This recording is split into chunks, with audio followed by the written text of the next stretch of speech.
महाकुंभ मेला भारतीय संस्कृति और आस्था का अभिन्न हिस्सा है। ये सिर्फ एक धार्मिक आयोजन नहीं है, बल्कि ये भारतीय सभ्यता और संस्कृति की निरंतरता का प्रतीक है। महाकुंभ के दौरान लाखों लोग एकत्र होकर ये प्रमाणित करते हैं कि वे अपनी धार्मिक आस्था और सांस्कृतिक धरोहर से जुड़े हुए हैं। यहाँ पर विभिन्न संत, महात्मा और विद्वान अपने विचारों का आदान प्रदान करते हैं और ये पूरी दुनिया के लिए एक गहरी मानसिक शांति और आध्यात्मिक उत्थान का स्रोत बनता है। महाकुंभ का आयोजन विशेष रूप से उन दिनों में किया जाता है जब ग्रहों की स्थिति अत्यधिक शुभ होती है और इसे धार्मिक दृष्टि से अत्यधिक प्रभावशाली भी माना जाता है। खासकर सूर्य, चंद्रमा और गुरु ग्रहों का विशिष्ट संयोग इसे एक विशेष अवसर बनाता है। जब ये ग्रह एक विशेष स्थिति में होते हैं तब उन्हें महाकुंभ कहा जाता है और इस समय प्रयागराज में हजारों की संख्या में श्रद्धालु एकत्र होते हैं। महाकुंभ मेला हिंदू धर्म का सबसे बड़ा और प्रसिद्ध धार्मिक आयोजन है जो हर 12 साल में एक बार होता है। ये आयोजन विशेष रूप से प्रयागराज, जिसे पूर्व में इलाहाबाद के नाम से जाना जाता था, इस जगह आयोजित किया जाता है जहां त्रिवेणी संगम यानी कि गंगा, यमुना और सरस्वती नदियों का संगम स्थित है। महाकुंभ का महत्व न केवल धार्मिक है, ये भारतीय सांस्कृतिक और ऐतिहासिक धरोहर का भी प्रतीक है। महाकुंभ 2025 का आयोजन विशेष रूप से महत्वपूर्ण होगा क्योंकि ये 12 साल के अंतराल के बाद हो रहा है। इस बार का महाकुंभ 45 दिन चलने वाला है और यहाँ पर 3 से 4 करोड़ लोगों के प्रतिदिन आने की संभावना है और इतने सारे श्रद्धालुओं के लिए महाकुंभ मेला क्षेत्र को 25 अलग अलग सेक्टर्स में बांटा गया है। इतने सारे लोग एक साथ स्नान तो नहीं कर सकते हैं, तो इतने ज़्यादा श्रद्धालुओं के आगमन के कारण 7 पक्के स्नान घाट नए बनाए गए हैं और साथ ही महाकुंभ मेले का स्थान 3200 हेक्टेयर से बढ़ाकर 4000 हेक्टेयर किया गया है। इस जगह पर श्रद्धालुओं के लिए तंबू लगाए गए हैं जहां लोगों के खाने, सोने और शौचालय की व्यवस्था भी रहेगी, जो कि बिल्कुल मुफ्त रहेगी, यानी कि फ्री। अगर आप भीड़ की वजह से कुंभ जाने से घबरा रहे हैं तो बता दूं कि यहाँ सुरक्षा की पूरी व्यवस्था की गई है। यहाँ श्रद्धालुओं को सिक्योरिटी देने के लिए 37,000 से ज़्यादा पुलिसकर्मी तैनात रहेंगे और मेले में शांति और सुरक्षा बनाए रखने के लिए 22,000 से ज़्यादा सुरक्षा कर्मचारी भी होंगे। इसी के साथ एक घाट से दूसरे घाट जाने के लिए पुल का निर्माण भी किया गया है। चलिए सबसे पहले जान लेते हैं कि शाही स्नान कब कब होने वाला है। तो आने वाले समय में 29 जनवरी को शाही स्नान है जब मौनी अमावस्या है, 3 फरवरी को है जब वसंत पंचमी है, 12 फरवरी को है जब माघी पूर्णिमा है और 26 फरवरी को है जब महाशिवरात्रि है। इन 4 दिनों में आपको शाही स्नान देखने को मिल जाएगा। चलिए बात करते हैं कि आप महाकुंभ जाने के लिए प्रयागराज कैसे पहुंच सकते हो। तो प्रयागराज में कुल 8 रेलवे स्टेशन बने हुए हैं जिनका नाम है Prayagraj junction, Prayagraj Rambagh, Prayagraj Sangam, Prayagraj च्योकी junction, Prayagraj Daraganj, Naini junction, Jhusi और सुबेदारगंज। तो आपके शहर से जो भी ट्रेन इन स्टेशंस में से किसी भी स्टेशन के लिए चलती हो तो आप उससे आ सकते हैं। ये सारे ही स्टेशंस संगम से करीब 7 से 8 किलोमीटर की दूरी पर स्थित है, तो आपको ज़्यादा दिक्कत नहीं होगी। इसके अलावा दिल्ली और मुंबई जैसे बड़े शहरों से आपको डायरेक्ट ट्रेन भी मिल जाएगी प्रयागराज पहुंचने के लिए, तो आप उसका ध्यान भी रख सकते हैं। आप इस बात का ध्यान रखिएगा कि अभी सारी ही ट्रेन लेट चल रही हैं, तो आप उस हिसाब से अपनी यात्रा का प्लान बनाइएगा। अगर आप ट्रेन से नहीं फ्लाइट से आना चाहें तो एयरपोर्ट संगम से करीब 20 किलोमीटर की दूरी पर स्थित है और संगम तक आने के लिए आपको टैक्सी या ऑटो मिल जाएगा आधे रास्ते तक, और आधे रास्ते आपको पैदल ही आना पड़ेगा क्योंकि वहाँ पर काफ़ी ज़्यादा भीड़ है। तीसरा ऑप्शन है, अगर आप चाहें तो आप अपने खुद के व्हीकल से भी आ सकते हैं, पर एक बात का ध्यान रखिएगा कि आप अपना व्हीकल प्रयागराज के बाहर तक ही ला सकते हैं। प्रयागराज के अंदर खुद का व्हीकल लाना अलाउ नहीं है।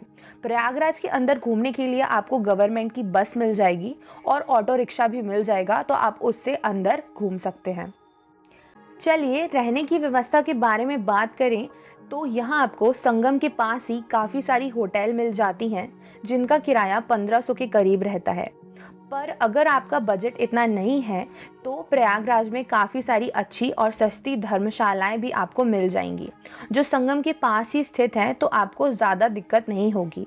और अगर आपके पास इतना बजट भी नहीं है तो चिंता की कोई भी ज़रूरत नहीं है, क्योंकि सरकार की ओर से अलग अलग जगहों पर बहुत सारे शिविर बनाए गए हैं जहां आप सिर्फ अपना आधार कार्ड दिखाकर निशुल्क यानी कि फ्री में रुक सकते हैं।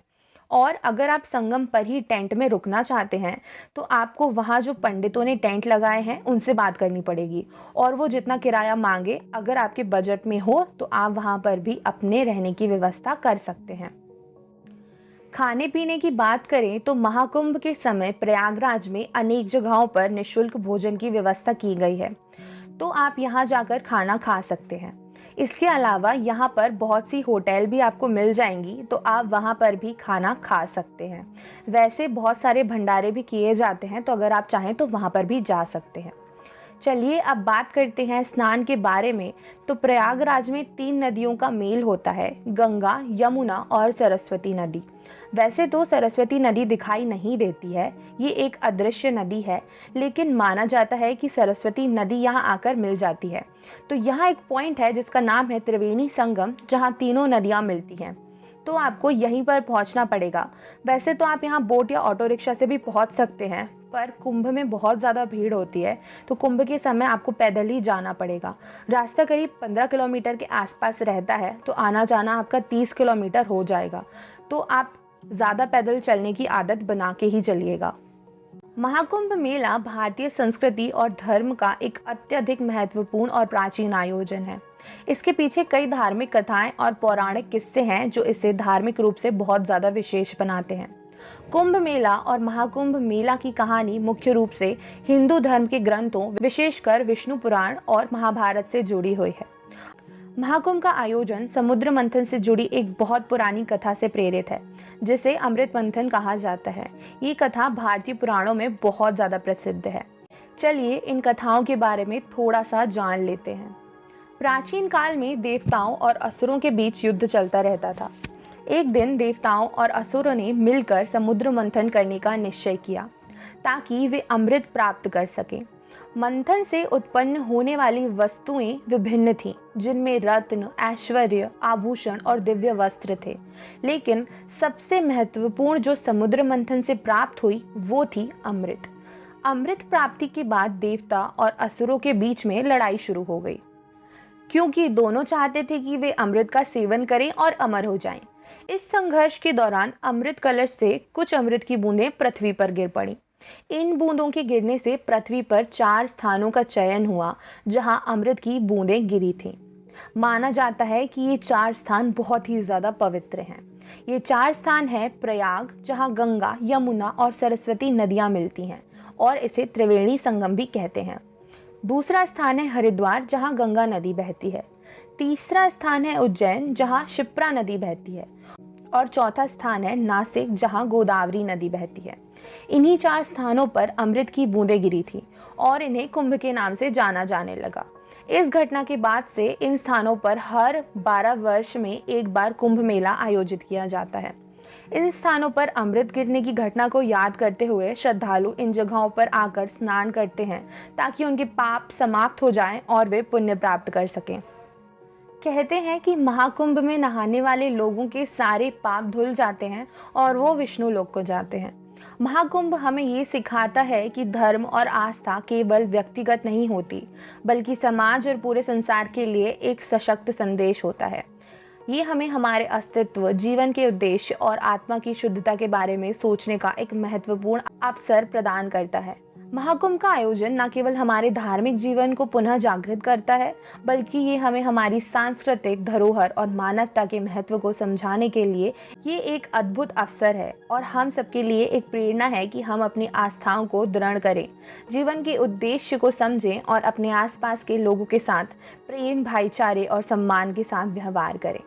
चलिए इसी के साथ ये वीडियो यहीं पर समाप्त होता है। अगर वीडियो पसंद आया हो तो प्लीज़ चैनल को सब्सक्राइब कर दीजिएगा, वीडियो को लाइक कर दीजिएगा। इसी के साथ कमेंट सेक्शन में ये भी बता दीजिएगा कि क्या आप इस साल महाकुंभ जा रहे हैं या नहीं।